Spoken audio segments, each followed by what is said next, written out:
Hello everyone, আসসালামু আলাইকুম। কেমন আছেন সবাই? আশা করি সবাই অনেক অনেক ভালো আছেন। আমি কিন্তু আজকে আপনাদের লোভ লাগাতে খুবই দারুণ একটা রেসিপি নিয়ে চলে আসলাম।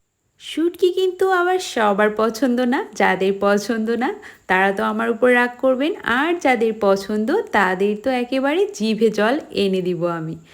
তো দেখুন, আজকে কিন্তু আমি আপনাদের জন্য লইটা শুটকির ভুনা নিয়ে চলে এসেছি। এই লইটা শুটকি ভুনাটা একটা দারুণ খাবার।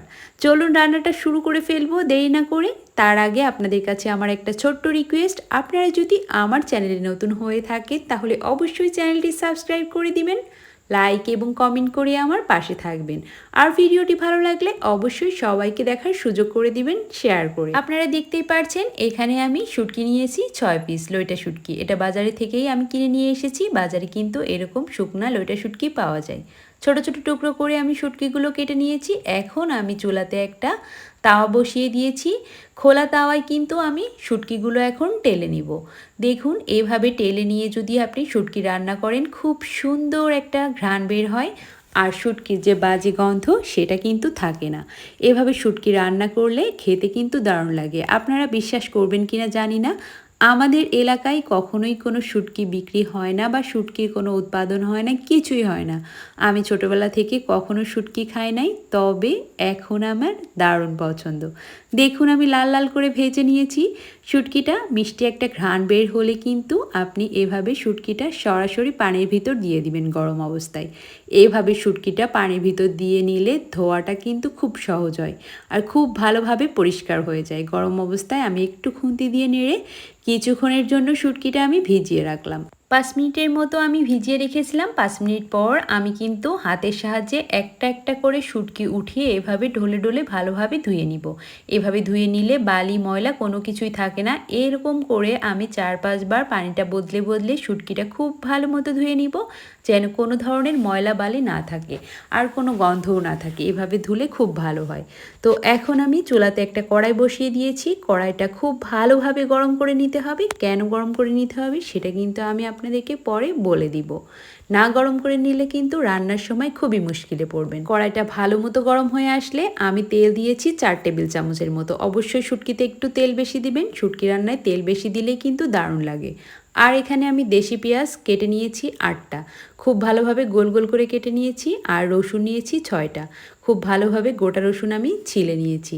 এখানে আমি 3 ভাগ রসুন দিলাম আর 1 ভাগ রেখে দিলাম। 1 ভাগ কখন আমি অ্যাড করব সেটাও আপনাদেরকে আমি দেখিয়ে দেব। ভিডিওটা পুরো ভালো মতো দেখে নিন, আশা করি আপনাদের কাছে অনেক ভালো লাগবে এই রেসিপিটা। তো এখন আমি তেলের উপর পেঁয়াজ আর রসুনটা দিয়ে নিব। শুটকিতে কিন্তু অন্য কোনো মশলা আমি অ্যাড করি না। দেখতে থাকুন রান্নাটা, তাহলে বুঝতে পারবেন। এখন আমি শুটকিগুলো পানি ঝরিয়ে নিয়েছিলাম, সেই শুটকিগুলো তেলের উপর দিয়ে দিলাম। শুটকিতে অনেকেই অনেক মশলা অ্যাড করে থাকে। আমি বলবো আমি মশলা ছাড়া কিভাবে পেঁয়াজ রসুন বেশি পরিমাণ দিয়ে শুটকিটা রান্না করি সেটা একবার দেখে আপনি ট্রাই করে দেখবেন। শুটকিতে অন্য কোনো মশলা দিলে শুটকির যে আসল ঘ্রাণ সেটা চলে যায়, খেতে কিন্তু অতটা ভালো লাগে না। আমার কাছে তো লাগে না। আর আপনারা আমি যেভাবে রান্না করছি সেভাবে রান্না করে দেখবেন, আশা করি আপনাদের কাছেও অনেক ভালো লাগবে। এখন আমি স্বাদ মতো লবণ দিয়ে নিলাম আর হাফ চা চামচ হলুদ গুঁড়া দিয়ে নিলাম। দিয়ে কিছুক্ষণ নাড়ার পর যখন কড়াইয়ে একটু লেগে আসবে তখন এখানে আমি 1 কাপ পানি অ্যাড করে দিলাম। পানিটা দিয়ে খুব ভালোভাবে আমি পেঁয়াজ রসুন এবং শুটকিটা একটু নরম করে নিব এবং কষিয়ে নিব। এভাবে পানিটা একটু হালকা ফুটে আসলে আমি এখানে এখন স্বাদ মতো দিয়ে দিচ্ছি মরিচের গুঁড়া। শুটকি কিন্তু অনেক বেশি ঝাল ঝাল হলে সবার অনেক পছন্দ হয়, আর আমিও অনেক ঝাল ঝাল করেই রান্না করার চেষ্টা করি। এখানে আমি মশলার ভিতর খুবই সামান্য পরিমাণ দিয়ে নিলাম ধনিয়ার গুঁড়া। একেবারে অল্প দিলেও চলে, না দিলেও চলে, তবে একটু ধনিয়ার গুঁড়া দিলে একটু খেতে বেশি মজা হয়, আমার কাছে তো তাই মনে হয়। তারপর দেখুন পানিটা যখন একটু শুকিয়ে আসবে তখন কিন্তু আমি নিচ থেকে সুন্দরভাবে নেড়ে চেড়ে একটু ভাজা ভাজা করে নিব। এভাবে কিছুক্ষণ ভাজার পর যখন পানিটা একদম কমে তেল বের হয়ে আসবে তখন এখানে আমি 4-5টা কাঁচামরিচ দিয়ে নিচ্ছি ফ্লেভারের জন্য। কাঁচামরিচটা দিলে খুব সুন্দর একটা ঘ্রাণ আসে। আপনারা কিন্তু এভাবে ট্রাই করতে পারেন। এভাবে দিয়ে আমি যখন দেখব নিচে একেবারে তেল তেলে হয়ে লেগে আসছে তখন এখানে আমি পানি অ্যাড করে দিলাম আরও 1 কাপ।